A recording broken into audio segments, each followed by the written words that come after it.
noite a todos e a todas. A palestra dessa noite surgiu a partir de uma demanda antiga do curso de Geografia, quando se percebeu que muitas vezes era exigido dos professores de Geografia que ensinassem aos alunos a matéria de Astronomia, sem nenhuma matéria de Astronomia no curso de Geografia, tanto na licenciatura quanto no bacharelado. Para palestrar hoje, nós chamamos a professora Janaína Chudzik, que além de ter sido presidente da AGB Seção Curitiba e conselheira do CREA representando os geógrafos, faz parte do Instituto Histórico e Geográfico do Paraná e é conselheira da cidade de Curitiba. Esperamos que aproveitem e passo a palavra então para a professora Janaína a partir desse momento. Obrigada, Natália. Boa noite. Agradeço o convite. Desejo a todos reconhecimento ético, principalmente. Cumprindo os princípios da ética, devo dizer, pouco sei sobre astronomia.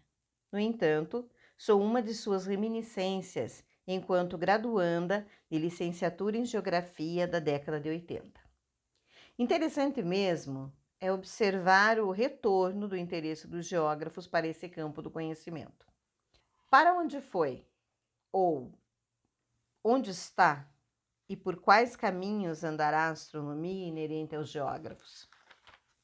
Partindo da minha ideia de como compor esta fala, eu pensei em memórias, atualidades e sempre permeadas por algumas reflexões.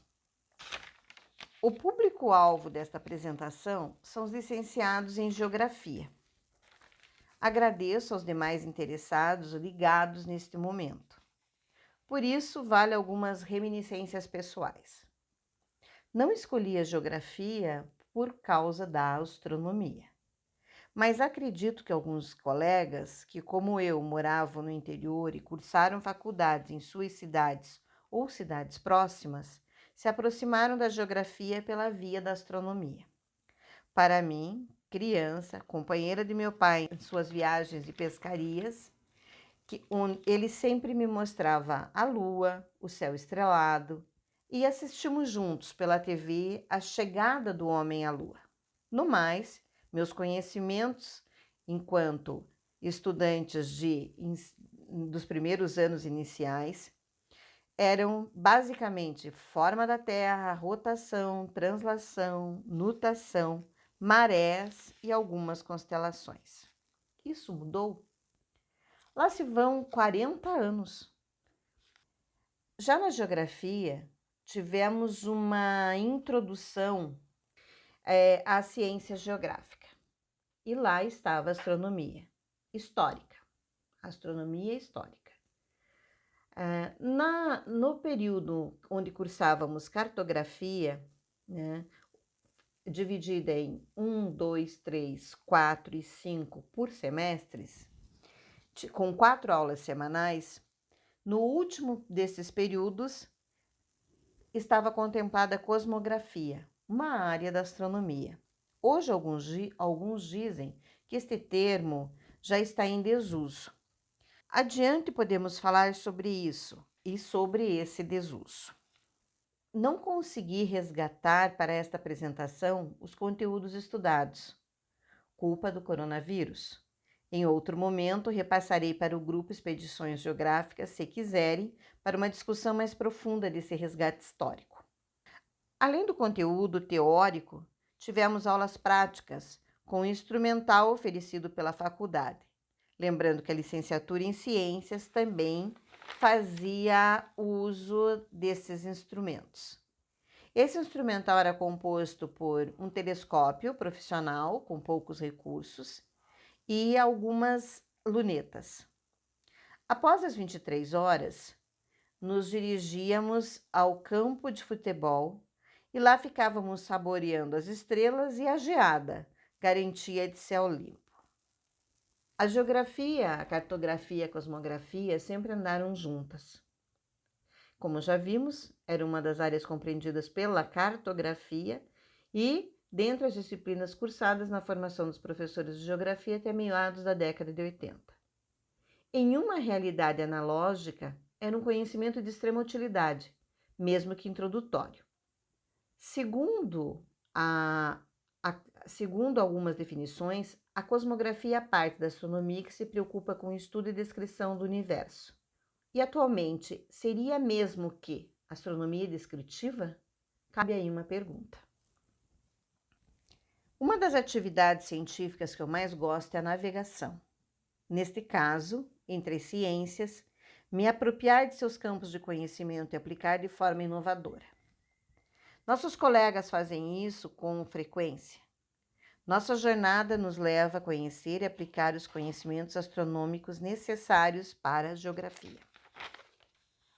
A astronomia, de fato, é uma ciência.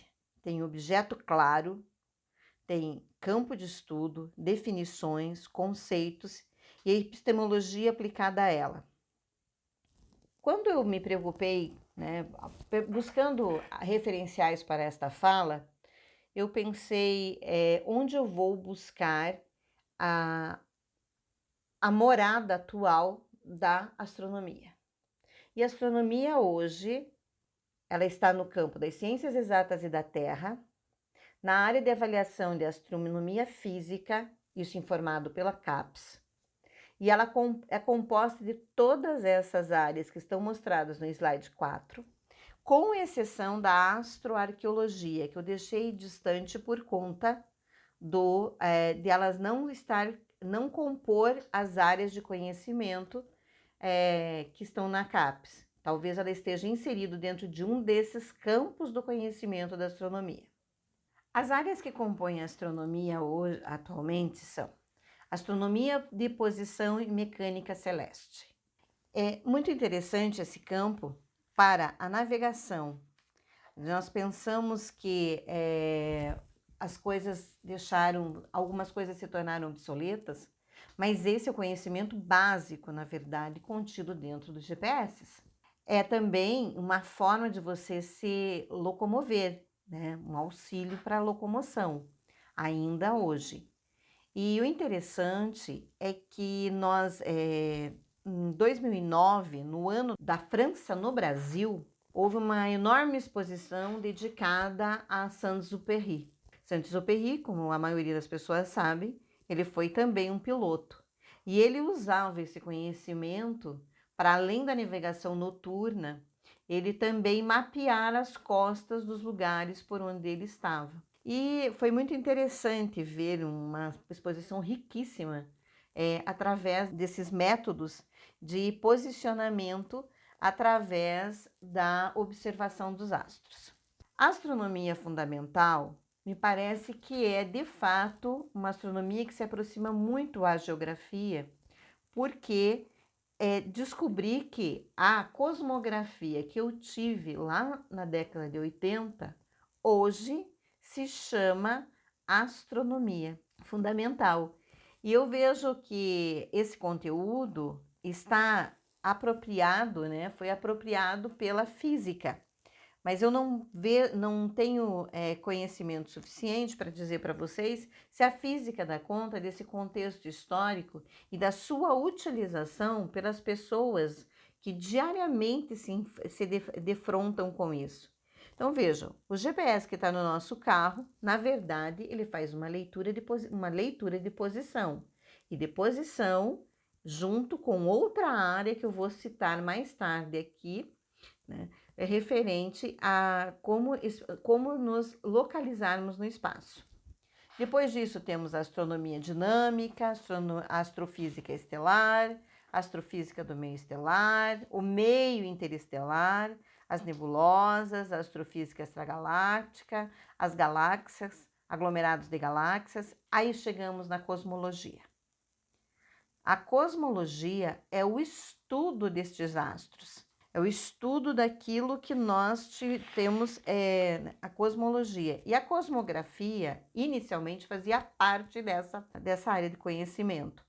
E a cosmologia, ela se dedica à gênese dos astros. Outra área, astrofísica do sistema solar, a física solar, os movimentos da Terra.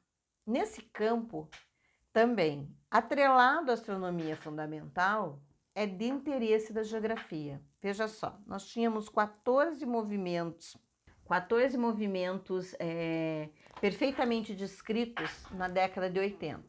Já sabíamos que seriam 20, mais de 20, e que teria, assim, né, enquanto teoria, mais de 50. Hoje nós podemos pensar que tem aí em torno de uns 16 a 18 movimentos terrestres perfeitamente estudados, descritos, onde é possível fazer os cálculos para saber o que está acontecendo em termos deste astro onde nós moramos e que é de uma dinâmica intensa, onde, embora a gente não perceba. Aí temos o sistema planetário, a instrumentação astronômica. A instrumentação astronômica, você também existe todo um apuro para você usar cada instrumento para observação dos astros. A astronomia óptica, a radioastronomia e a astronomia espacial. Nessa nós podemos nos deter um pouquinho por conta de uma anotação que eu fiz aqui, por conta de uma anotação, e essa anotação vem em função de que a astronomia espacial é essa astronomia que nós vemos, os foguetes se deslocando, o que nós precisamos para nos sairmos da Terra, retirarmos alguma coisa, observarmos a Terra, e está dentro disso toda a política aeroespacial mundial. E os processamentos de dados astronômicos. Por último, nesse slide deslocado, lá no cantinho está uma palavrinha astroarqueologia. Ela não está clara dentro dessas áreas, mas hoje ela desperta intenso interesse nos pesquisadores, até por conta das descobertas arqueológicas e as leituras dos astros que os povos antigos faziam. Aqui é muito interessante, eu tenho três figuras onde se busca a representação dos astros. O que eu posso dizer dessas representações? Na primeira, que tem um fundo preto, o que eu tenho? Eu tenho 2 círculos, eles são concêntricos, com uma estrela que é orbitada por um outro corpo celeste e os deslocamentos que estes fazem e as suas variações. No segundo, que tem um fundo branco, eu tenho num ponto amarelo uma estrela e todos os cálculos que nós podemos fazer para que a partir disso nós possamos nos localizar. Vejam só, para aqueles que não entendem como que no dia a dia nós usamos os eixos cartesianos, essa resposta está na própria observação. Quando nós fazemos uma observação simples de uma estrela, na verdade nós estamos observando o zênite, né, nos colocando com os ângulos todos que fazem com que essa estrela esteja se relacionando com a nossa posição no solo. E por último, é uma representação da trajetória das constelações na nossa galáxia. Então, o que a gente observa? Existe um mapeamento de onde várias formas de representação podem ser usadas. E é impossível nós desvincularmos a astronomia de definições na língua portuguesa, né, usando instrumentos da língua portuguesa, a matemática, a física, a química e, principalmente, no nosso caso, a geografia. Porque, apesar de parecer que todo o conhecimento astronômico está tão distante, nós estamos em algum lugar, estamos posicionados em algum lugar, estamos nos dirigindo para algum lugar, e a melhor forma de nós entendermos para onde estamos indo e como estamos indo é justamente essa relação que nós temos com os astros que aparecem no céu. É interessante que a gente fala assim, eu estava também falando sobre a multidisciplinaridade e existe uma área lá, quando eu fui pesquisar na CAPES, uma área que é multidisciplinar. Dentre todos os campos, com todos os códigos, tem lá o 9000, são vários zeros, 5, multidisciplinar. E a área de avaliação multidisciplinar. Mas o interessante é que nesse interdisciplinar reconhecido pela CAPES hoje, só tem meio ambiente e agrárias, sociais e humanidades, engenharia, tecnologia e gestão, saúde e biológicas. Depois vem uma outra área de avaliação, que é no ensino de ciências e matemática. E ele correlaciona ciências e matemática, ensino de ciências e matemática. E depois, materiais, que seria a biotecnologia. Aí você fica pensando, ainda estamos caminhando a passos muito curtos para, de fato, ter o exercício dessa multidisciplinaridade fundamentado e atuante nas nossas áreas de ensino. Continuando, eu fico, e dentro das reflexões, né, dessas atualidades que nós nos propusemos a falar, né, a trocar nesta fala, o que acontece? Quando a gente pensa que nós temos um conteúdo multidisciplinar, primeiro vamos pensar numa questão que remete também a políticas públicas, o que interessa muito a área educacional. Existe um Plano Nacional de Astronomia. Esse Plano Nacional de Astronomia conta com a presença da Sociedade Astronômica Brasileira. Essa Sociedade Astronômica Brasileira, ela admite associados e eles trabalham juntamente com outras organizações para que esse plano seja concretizado. E eu fico pensando o que de fato está sendo discutido em termos de astronomia no Brasil e se nós, enquanto licenciados em geografia, estamos nos aproximando disso. E daí, nesse caso, veja só, nós precisamos de três palavrinhas básicas e 3 metodologias básicas também, que nos levarão a poder trabalhar conteúdos.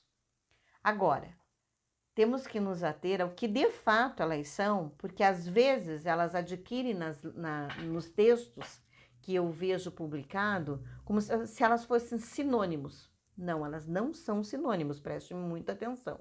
Transdisciplinar é através de. Então, eu vou ensinar através de conhecimentos que eu adquiri em outra área de conhecimento. Mas eu estou dentro da geografia, unicamente dentro da geografia, e eu estou concentrando essa atividade para lá. Quando é interdisciplinar, é entre 2 disciplinas ou mais. E nós temos uma ligação entre elas. Então, eu ligo aquilo que acontece na astronomia, na física, com o que está acontecendo na geografia. Quando nós falamos de multidisciplinar, são muitas disciplinas trabalhando um conteúdo, que daí seria muitas disciplinas trabalhando um conteúdo para que possa ser oferecido pela geografia e a geografia trabalhando junto com todas essas disciplinas. Então, com um objetivo final, e envolve diversos fatores. Eu percebo que nós estamos no campo da transdisciplinaridade ainda dentro das escolas. E para nós chegarmos ao multidisciplinar, temos um caminho a trilhar. Eu espero que isso não demore muito tempo. Outra questão muito interessante é porque nós não podemos nos afastar, quando falamos de geografia e astronomia, nós não podemos nos afastar de um conhecimento básico de matemática. Vejam só, a matemática, ela partia de um paradigma que era o exercício, onde você tinha um problema e você fazia um exercício para resolver aquele problema.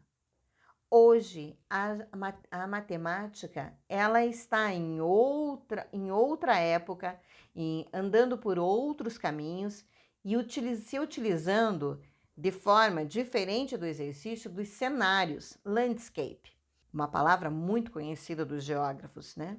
Voltada para uma investigação. E a educação toda deve se mover para isso no campo da matemática. E como nós estamos conversando, porque veja, quando nós observamos aqueles slides, que são aqueles slides onde você observa as representações, 3 modelos básicos de representação astronômicas, entre tantos outros que acontecem, nós percebemos que nós precisamos de um modelo matemático para isso. A geografia faz uso disso constantemente.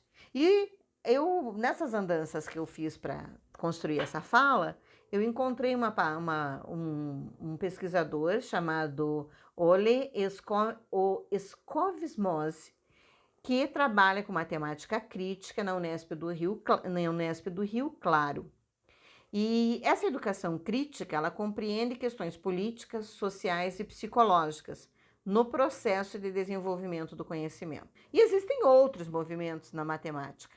Eu citei esse porque foi alguma coisa que fugiu do nosso âmbito normal do uso do exercício para trazer para vocês. Qualquer pessoa com esses conhecimentos básicos que nós temos pode se dedicar ao estudo da astronomia. Não é uma profissão regulamentada, pode se tornar associado da Sociedade Astronômica Brasileira, pode estar fazendo suas próprias observações e fazendo essas conversas via outras mídias e ampliar muito esse conhecimento. Nós não precisamos estar atrelados a uma instituição específica para que aquelas nossas observações sejam válidas. Haja visto os inúmeros publicações de astrônomos amadores e que são reconhecidas como grandes contribuições científicas. Aqui nós entramos no campo específico da geografia. Geografia, licenciatura, licenciandos, licenciados, né? A licenciatura em geografia, nós enquanto licenciandos e, por último, os licenciados em atividade em sala de aula. Essa formação dos professores, ela traz uma demanda para atender questões que são sociais, econômicas, tecnológicas e psicológicas. Dentro da geografia, nós temos conseguido trazer uma resposta nas demandas sociais e econômicas, mas nós ainda temos deficiência nas questões tecnológicas e eu não sei muito bem se nós estamos nos aproximando dessa questão psicológica. Para isso, a gente teve agora recentemente a publicação da Base Nacional Comum Curricular, a BNCC, que é um sistema. A gente fica pensando, mas a BNCC, é um sistema. Ela é um sistema aberto ou ela é um sistema fechado? Ou quando ela é um sistema aberto e quando ela é um sistema fechado. E ela é composta por códigos, né? Por códigos. Isso traz uma facilidade para que, no âmbito da teoria dos sistemas, a gente coloque todos os campos de conhecimento, não só da geografia, mas coloque os campos de conhecimento em determinadas áreas e onde a gente pode futuramente chegar a uma multidisciplinaridade. E isso é muito, muito interessante. Mas a gente tem que lembrar que, apesar de todas as críticas que são feitas para a BNCC, ela vem numa linha do tempo. E essa linha do tempo é uma linha do tempo de 30 anos. Foram 30 anos trabalhadas nessa BNCC em vários governos. Ela inicia em 1988 com a Constituição Federal, onde já contempla a necessidade da construção de um banco nacional comum curricular, e ela é concluída em 2018.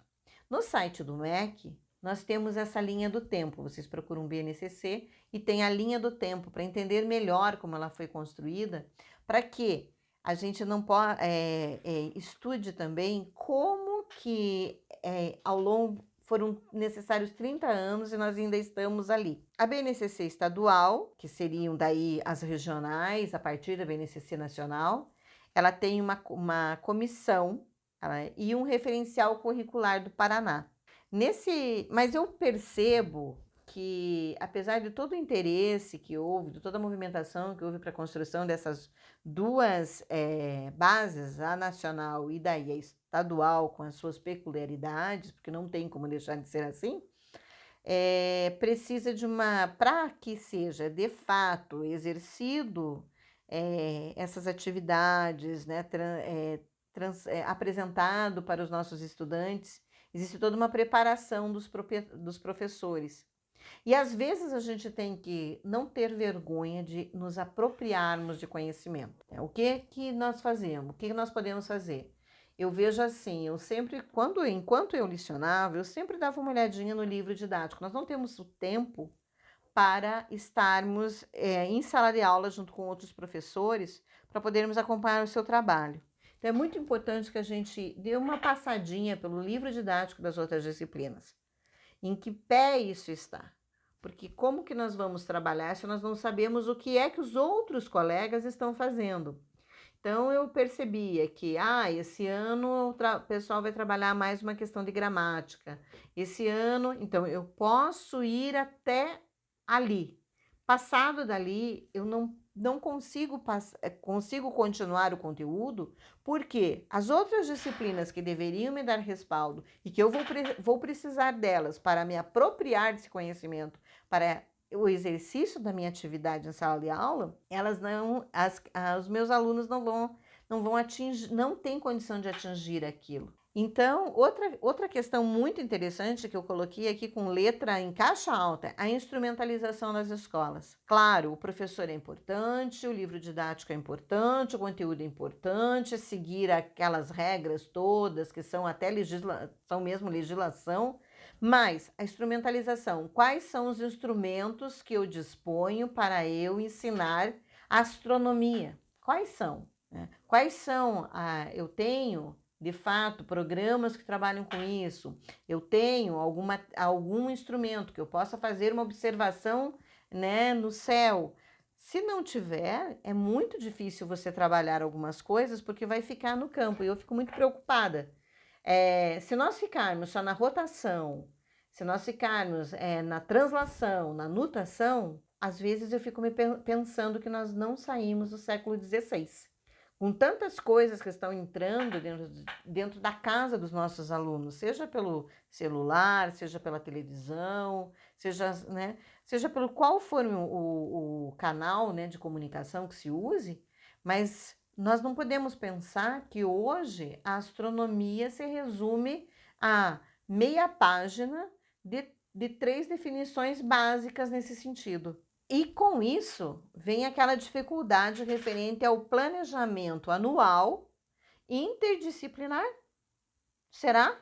Será que nós de fato nos sentamos com os outros professores para fazer esse planejamento? Principalmente na questão que nós estamos nos referindo, que é da astronomia, nós nos sentamos com o professor de física, de ciências, de química, até em algumas situações assim, até o de língua portuguesa.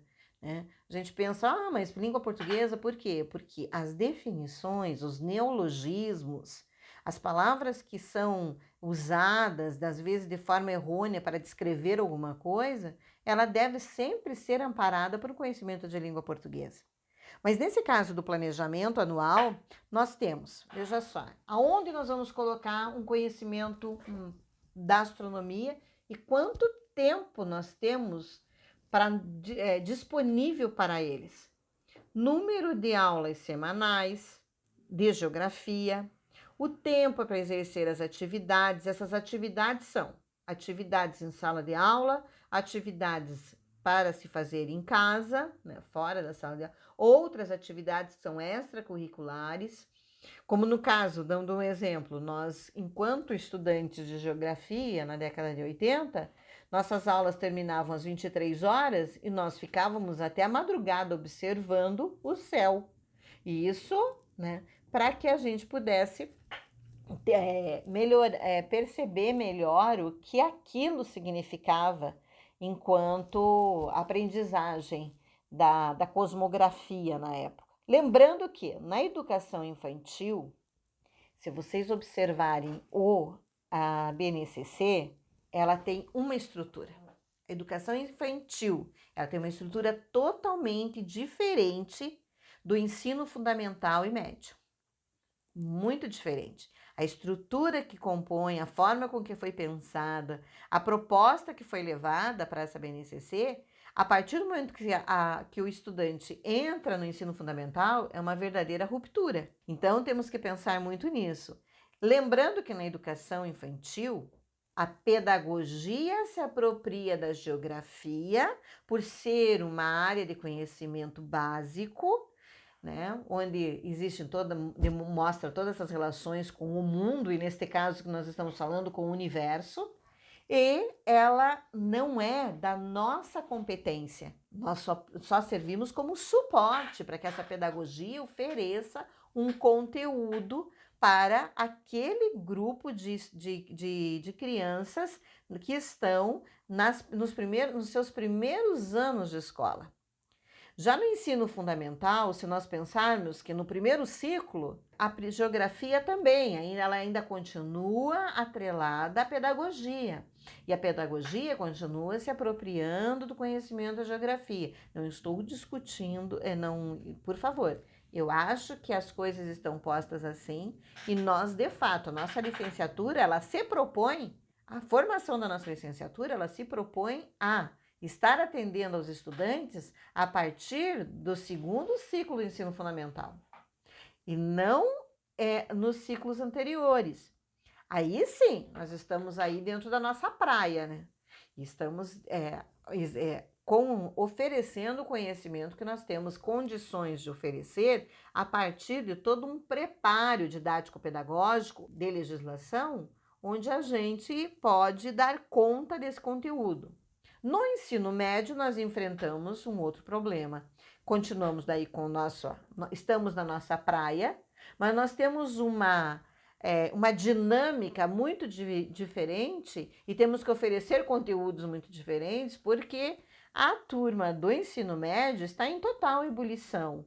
E isso não é ruim, mas como aproveitar isso e com um número de aulas reduzidos, com pouco tempo e com pouca instrumentalização nas escolas. Agora, com o ensino superior, nós vamos ter que conversar com as outras áreas. Não tem outro jeito. Talvez a gente possa ter um laboratório voltado para astronomia, mas de qualquer forma, uma passadinha no curso de física, que está, de fato, oferecendo astronomia hoje nas universidades, será que nós vamos conseguir conversar com eles e trazer algumas informações importantes? Qual é o instrumental que eles têm para que vocês possam trabalhar juntos? Quem sabe esse seja um caminho, porque nós temos que pensar que nós não estamos sozinhos dentro de nossas áreas de conhecimento. Nós precisamos ter essas conversas, né?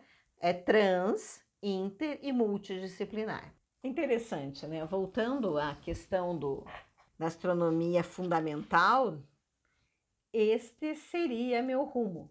Mas geografia e astronomia, eu fico pensando, veja só, é uma relação muito antiga, já que nós estamos dispostos a repensar isso para a sala de aula. Ptolomeu, autor da obra Geografia, utilizou a palavra cosmografia pela primeira vez, ao referir-se aos estudos do cosmos e corpos celestes.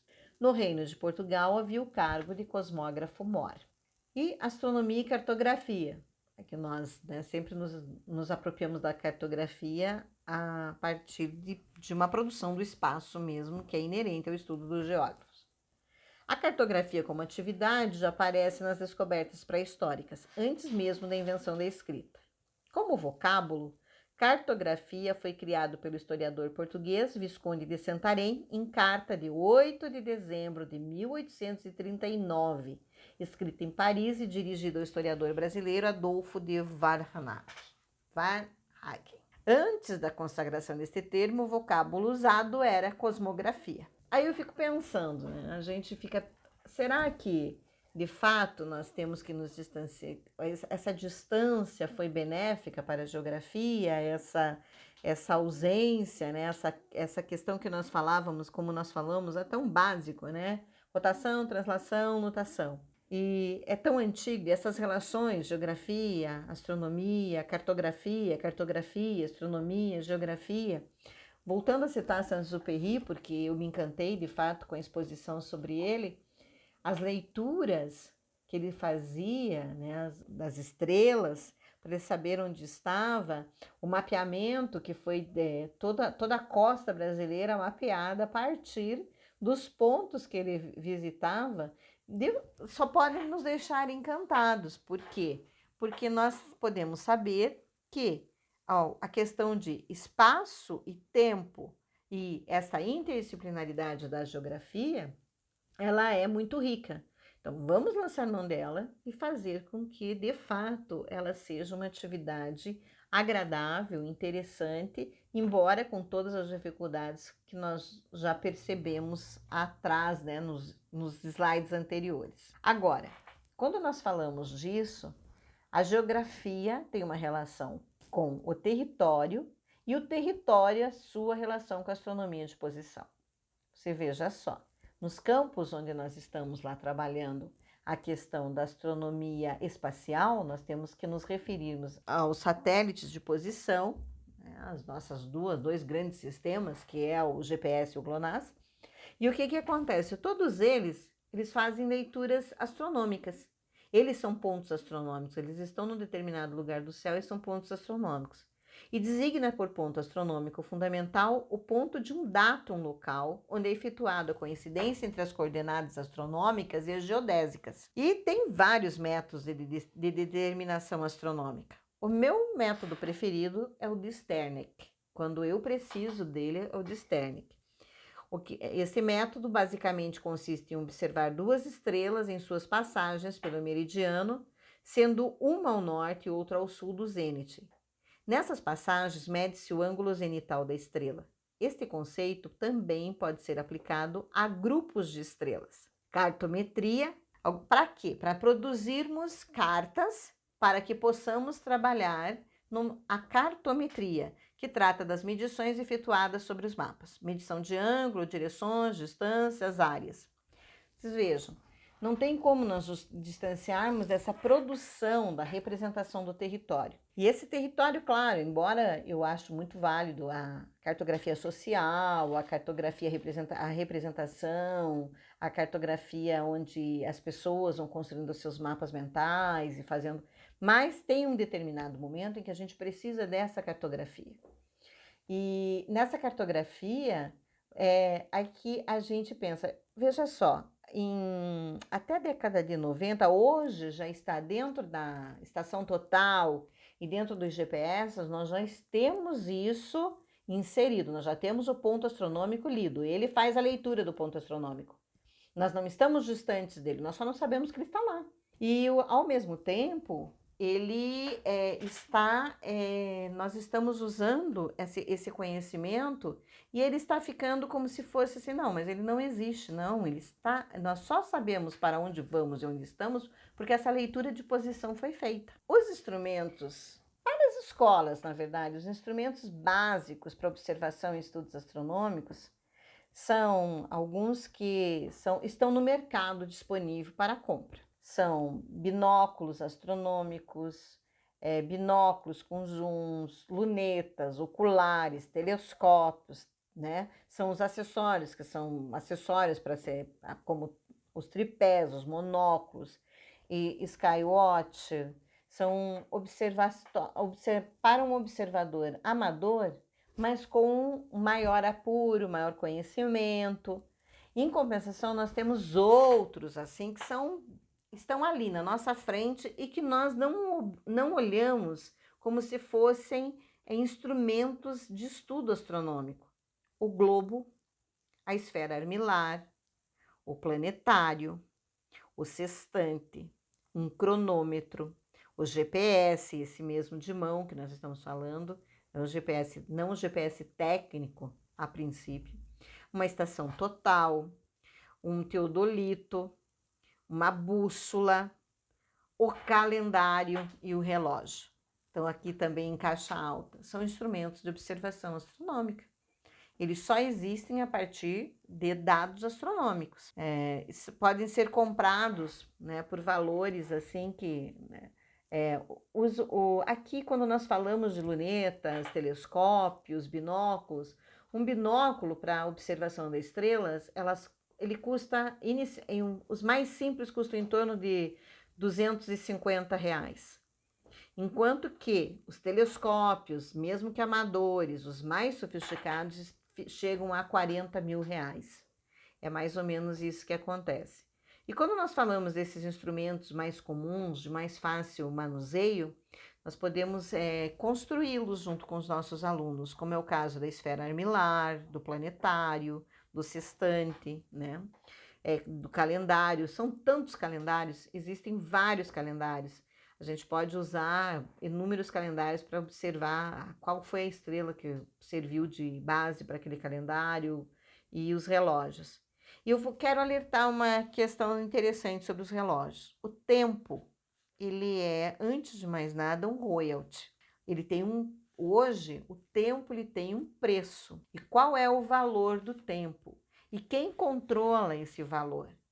A última informação que eu tive é que o valor do tempo tinha um departamento na Câmara de Comércio dos Estados Unidos, onde ele controlava esse valor do tempo. Quer dizer, ajusta-se não só o relógio de Césio, né, para você fazer os ajustes da hora de tempos em tempos, mas também de qual é o valor desse tempo. Dando um exemplo prático, nós temos como professores uma hora-aula de 50 minutos.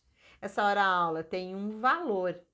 E esse valor, ele vem a partir do quê? Né?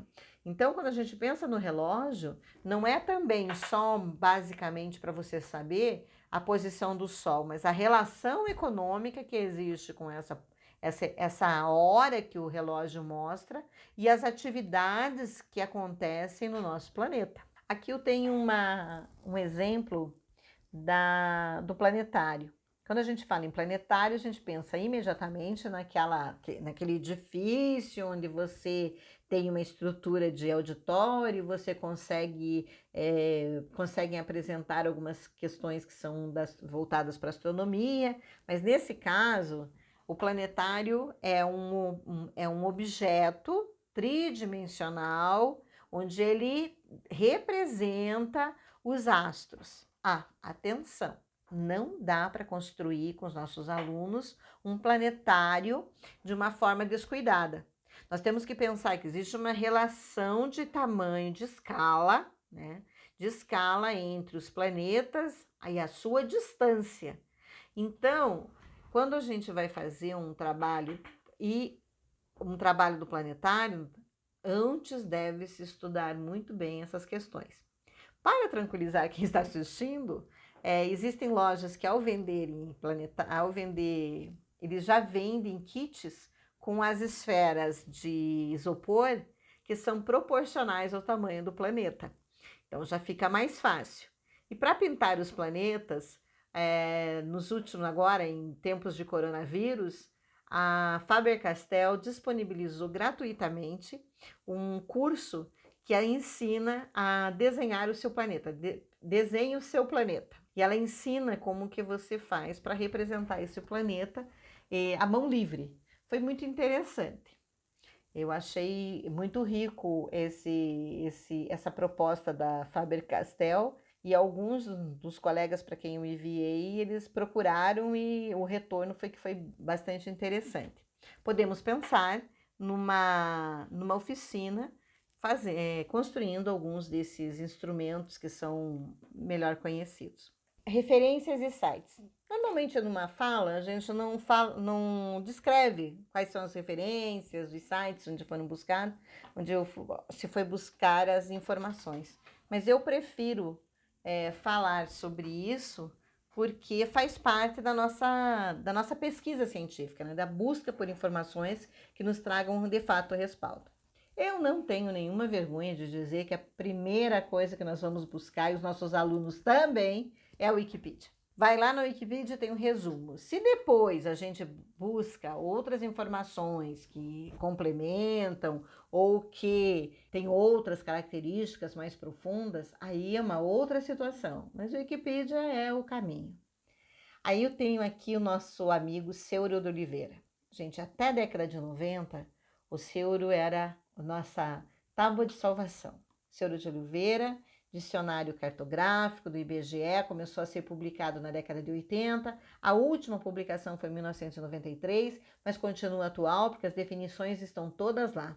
Só que hoje ele é disponibilizado pela biblioteca do IBGE, então, né, mas eu continuo guardando o Seu de Oliveira com muito carinho. O professor doutor José Milton Arana fez ele publicou um documento, está disponível na internet, de astronomia de campo, muito interessante. Ele é do departamento de cartografia da Unesp de Presidente Prudente. Esse documento é de 2013. É fácil a leitura e a gente consegue trabalhar com ele assim com uma certa tranquilidade, principalmente na área da licenciatura. E depois algumas coisas que a gente poderia aplicar com os nossos estudantes. Teria que agradecer ao Dr. Kepler de Souza Oliveira Filho, porque eu me apropriei, né? Como eu disse, se apropriar é fundamental na ciência. Só que é interessante que as pessoas não gostam de contar, né? Que se apropriam de alguma coisa. Não, eu me apropriei mesmo. Estava lá na internet e ele tem um conteúdo programático do Departamento de Astronomia do Instituto de Física da URGS, e o nome da disciplina é Astronomia Fundamental.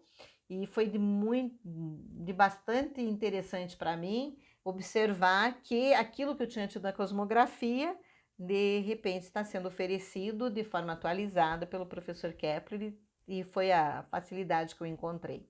O Paulo César Gruzel de Albuquerque, né, que fez um trabalho lá ensinando cartografia. Ele é do INPE, tem um departamento, né, voltado para astronomia no INPE, é muito interessante, tem documentos que seriam de grande valia para quem quer se aprofundar um pouco mais. Eu gosto muito desse autor que você está agora, que é o Timothy Ferris. Ele escreveu O Despertar da Via Láctea em 1990. Foi, assim, um livro de fácil leitura. Em 1990 nós não tínhamos ainda essa facilidade, não tínhamos ainda internet, não tínhamos... E esse livro me trouxe, assim, um respaldo muito grande quando eu ia trabalhar com os meus alunos, porque, seja do jeito que for, nós já tínhamos algumas revistas que traziam informações. É interessante observar que quando foi lançado a revista Super Interessante, o Sol era um desconhecido para nós. Até então o Sol era um desconhecido para nós. De repente veio popularmente né, para o cidadão comum. Mas é super interessante, trouxe essa proximidade. Eu não me lembro se foi no volume 1 ou 2, saiu uma reportagem toda sobre as últimas descobertas do Sol e quantas coisas surgiram de lá para cá. Aí nós temos também o Stephen Mahan, Astronomia para Leigos, publicado em 99. E eu tenho alguns outros sites que são, como eu te disse, há publicações feitas pelo governo, né, federal. Tem lá um endereço que é a Base Nacional Comum, no MEC. E aqui no estado do Paraná, educadores.diadia. Tem outros pesquisadores que eu acho muito interessante vocês darem uma espiada neles, que é o Carl Sagan, né? Me perdoe. Livros e documentários, o Neil Tyson, também livros e documentários. Tem outros autores clássicos, Aristóteles, Ptolomeu, Kepler, Newton, Descartes. E vejam só, interessante porque esses livros estão sendo reeditados. A internet está trazendo essa oportunidade. Antes nós tínhamos que viajar, irmos para fora, visitarmos bibliotecas muito tradicionais e encontrarmos esses livros. Hoje a gente tem dentro da casa da gente. Mérito desse aparelho aqui que às vezes nos bitola tanto, mas que também faz com que a gente faça uma viagem pelo universo. Trabalhos publicados pela UINPE, URGS, Unesp, Unicamp, entre tantas outras universidades. Quero citar 2 geógrafos, o Manuel Fernandes de Souza Neto, da USP, e o Paulo Henrique Azevedo Sobreira, da Universidade Federal de Goiás. O Manuel Fernandes, ele trata muito da história da geografia e, portanto, sempre está esbarrando nessa questão da cosmografia e da astronomia. E o Paulo Henrique de Azevedo Sobreiro, ele se dedica a esse estudo e propõe, né, essa volta da astronomia, só que ele tem um trabalho feito para estudantes no Observatório de Goiás, o Observatório Astronômico de Goiás, né? Vale a pena dar uma lidinha no trabalho dele. Aqui no Paraná nós temos locais para estudo e observação. os planetários em Curitiba e região metropolitana, que é o Colégio Estadual do Paraná. Em Curitiba e Campo Largo. Em Curitiba tem a PUC, que tem a FTD Digital Arena, não sei se ainda está funcionando, espero que esteja, foi um projeto muito interessante. O Parque da Ciência em Pinhais. Aí nós temos a Biblioteca Nacional, os Institutos Históricos Geográficos, que têm publicações e documentos, e alguns aplicativos que nos auxiliam a ter dentro do celular toda essa abóbada celeste, né? Todas essas constelações que estão aqui mais próximas de nós. É o Night Sky, Starchat, Starwalk, Skyview, e entre outros, né? Entre outros aplicativos. Tenho algumas recomendações de filmes no YouTube, que está aqui, né, no nosso, aqui, né, que são bastante interessantes. E quero destacar, né, citei só 2, porque são inúmeros, né, que estão lá disponíveis, e está aqui no slide, e 2 filmes do IMAX, que vale a pena essa experiência enquanto agente geógrafa. Um é o Hidden Universe, que mostra toda a questão, até onde nós conseguimos chegar, e o outro filme Hubble, um de 2010 e um de 2013. O Hubble foi um trabalho dos astrônomos, né? O IMAX é aquela tecnologia em 3D, com uma excelente resolução, e nos 2 filmes a gente vivencia essa experiência extraplanetária, né? Para que a gente possa trazer isso muito para os nossos alunos. Interessante observar que, para mim, né, foi muito rico uma memória uma memória que eu vou contar para vocês. Aí vale uma memória. Quando eu cursava a cosmografia, o que aconteceu? Nós trabalhamos os 14 movimentos terrestres, e foi muito interessante, porque tinha um deles que o nome era Fuga para Aplex. Quando foi me trazido esse conteúdo, para mim fez todo sentido, né? Em alguma coisa ligou, né? Foi como aquele tique não sei se é isso que as professoras tique da leitura, né? E eu consegui entender que eu estava posicionada sobre um astro, viajando junto com outros para algum lugar. Fuga para Áplicas o sistema solar está se deslocando para algum lugar da galáxia, e todos os astros que estão também se deslocando junto com eles. E eu fiquei fascinada com isso.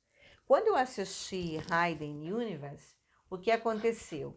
Eu liguei essa experiência que eu tinha tido enquanto estudante com a realidade que estavam mostrando agora, que naquela época era completamente impossível para nós visualizarmos. E o que acontece? Foi fantástico, eu consegui enxergar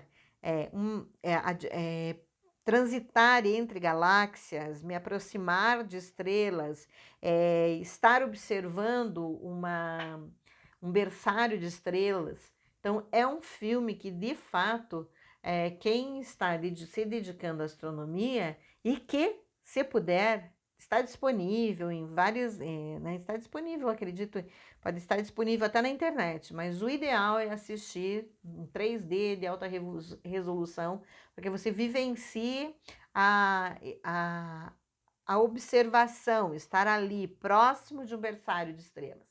É uma experiência que vale a pena estarmos lá. Por último, uma frase que é minha, mas pode ter sido também dita por inúmeras outras pessoas, porque é uma conclusão básica, né? Não preciso estar assim tão preocupada com aquilo que como é que ter o meu DNA numa frase que pode ter vindo de tantas outras também. Os avanços científicos vão para onde vão nossos sonhos, e com eles a expansão do espaço geográfico. Não estamos lá, mas nossos olhos estão. No entanto, uma coisa me deixa muito triste. Não estamos lá, mas tudo aquilo que nós mandamos para lá está lá, porque elas não estão sendo recolhidas. Estão indo para onde? Será que já começamos no mesmo processo de também entulharmos o universo com aquilo que nós estamos mandando para fora da Terra? Fico pensando sobre isso. Muito obrigada, foi uma experiência encantadora, muito nova para mim, né? Nessa questão de estar gravando e passando, não é comum isso acontecer comigo, né? E agradeço a oportunidade de fato. Professora, você mencionou sobre o planetário. Que outras ideias a gente pode fazer em sala com os alunos enquanto professor? Olha, nós temos que nos preocupar, como eu disse anteriormente, com o tempo que nós temos e aquilo que os nossos alunos podem dar conta. Então, as atividades são basicamente aquelas que nós podemos desenvolver em aula e aquelas que nós podemos pedir para que eles desenvolvam sozinho ou em grupo, se isso existir a condição para isso. Uma das coisas que nós podemos fazer são, como eu já citei, a esfera armilar, dá para construir um planetário, dá para você fazer visitas, né, a espaços que eles possam ter vivências diferentes.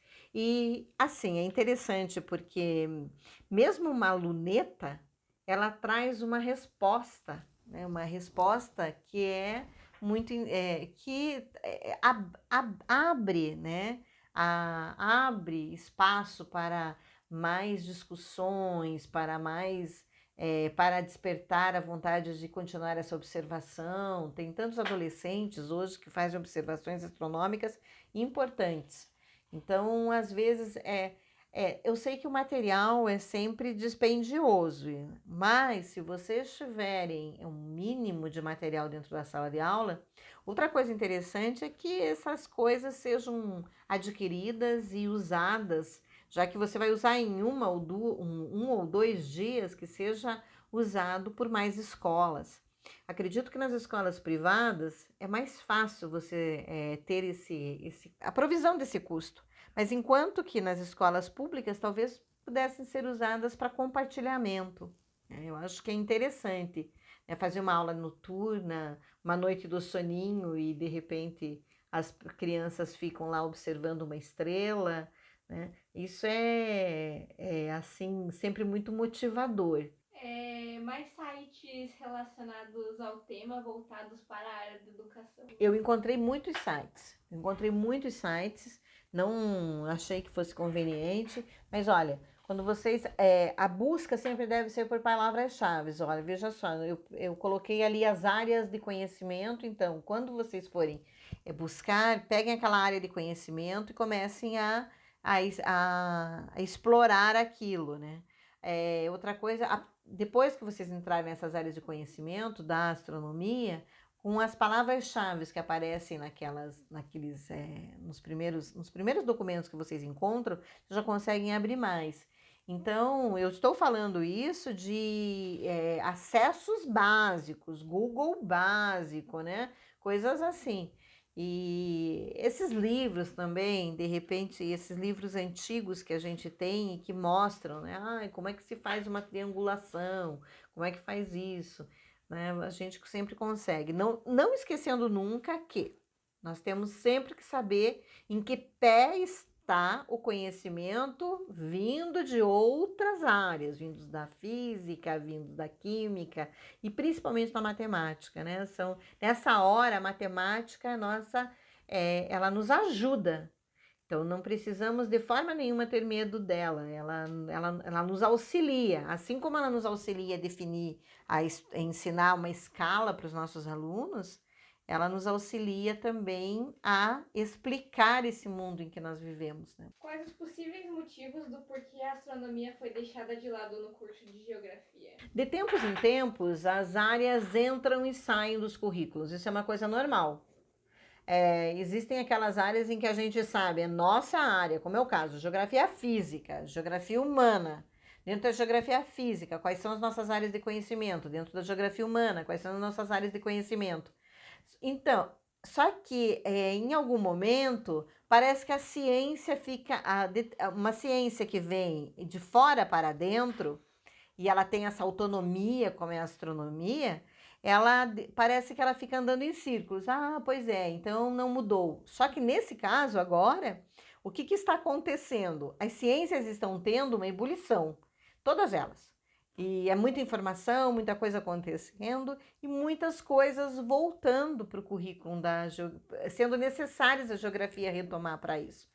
E na época, como eu já disse, veja, eu tive no início da década de 80 sobre o Sol, sobre o sistema solar, e depois você vai ter você vai ter novas informações divulgadas no nível das publicações populares, só 10 anos depois. Então, hoje isso já não acontece mais. Era o que acontecia antes, e esse foi o motivo da astronomia ter se distanciado do conteúdo estudado na geografia. Acho que seria legal pensar também na astronomia indígena e como mostrar outros conhecimentos válidos e que muitas vezes são deixados de lado. Olha, os povos tradicionais, de modo geral, e os povos antigos, que são coisas diferentes, né? Povos antigos, eles traziam um conhecimento que também era nebuloso para nós, e hoje ele já está sendo dissecado. E quando nós falamos do conhecimento indígena, a gente tem que lembrar que eu coloquei lá num cantinho lá a astroarqueologia. É uma área extremamente interessante, eu acho que está despontando aí, quem tiver interesse nisso. E é muito interessante observar que as comunidades indígenas, elas sempre sabem onde elas estão. Será que isto é sempre só a partir da vegetação e daquilo que elas conseguem observar na superfície? Ou será, eu também fico pensando, ou será que eles têm uma ligação muito mais ampla do que isso? E as leituras astronômicas que eles fazem são muito mais precisas, como estão aí tanta gente escrevendo, né? Foi colocado aqui dos comentários que o Parque da Ciência dispõe de uma área dedicada ao estudo da astronomia indígena, demonstrando algumas situações. Então, vale a pena a visita, né? Às vezes a gente se surpreende. Pois é, mas é um espaço pequeno. É um espaço que está numa cidade, né, da região metropolitana. Não estamos falando de um grande... Não estou falando disso do Parque da Ciência, estou indo além disso. Mas é uma situação... Porque, não, talvez não vale a pena. Não, vale sim, sabe? Às vezes uma informação, um trabalho bem direcionado, muito específico, mas com bastante apuro, ele traz mais resposta do que muitas conjecturas e sem nenhuma base. Então, eu acho que vale a pena vocês visitarem isso sim. Olha, muito obrigada. De fato, sabe, foi assim uma experiência muito rica para mim. Agradeço o pessoal o grupo de expedições geográficas, né? Contem comigo para aquilo que vocês precisarem e né, tenham sempre muita coragem para vocês discutirem as questões que estão aí no âmbito da geografia, para que a ciência geográfica se enriqueça cada vez mais.